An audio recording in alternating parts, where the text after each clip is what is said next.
بسم الله الرحمن الرحيم معنا ونكسن داوديال مدشو waa garoonka injineer Riso degmada Cabdi Casiis ee gobolka Banaadir waxa ku bartamayo kooxda Raadsan iyo kooxda Gaadiidka juniortooda waa sagalab kala qurux badan halkan ku dagaalami doonaan juniorada garsoorka seeriga ayuu ka dhawaajiyay qaybta koowaad ee kulankan waxa baasatay kooxda Raadsan juniorkooda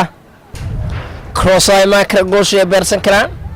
waa saadii si wanaagsan loo soo tuuro kubada على صوت ورسي وناكسن بنانكي هذا رونتي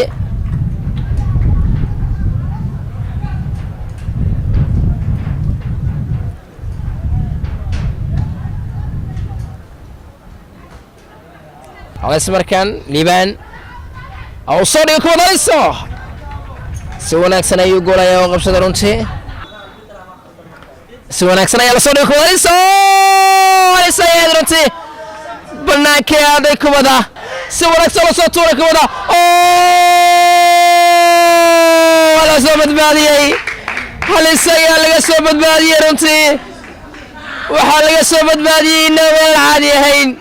فت بادي وناك سلايي سو سمين كسو قراياكم ودا يدافتي سوى ناك سلايي اللو سوعي القلي مركان الاسم سفايس ومعدين بيرتي بيرتي يا لغا مركان جويرتا كوحدا Gaadiidka حصل loo dhigay juniorta kooxda Raadsan penalty ayaa loo dhigay xtii waa suure kubada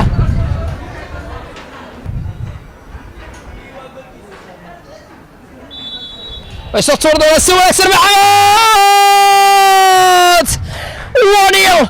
inkastoo goolaya badbaadi wanaagsan uu sameeyay way ku dayatay kubada juniorta Raadsan gool juniorta Gaadiidka niyo si wanaagsan ay dadku wada runtii aad bay u dabaaldegayaan guushoodii labaad ay ku sii soconayaan juniorta kooxda Raadsan maadaama kulankii ugu horeeyay labi way kaga soo adkaadeen juniorta kooxda Caawimaad Orsayt balse markaan waxay sameynayaan dadaal iyo waqti dheeriya qaybta way soo idlaatay ciyaarta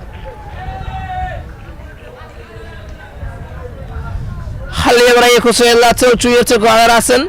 ay gool ka gaareen dhigada juniorta kooxda Gaadiidka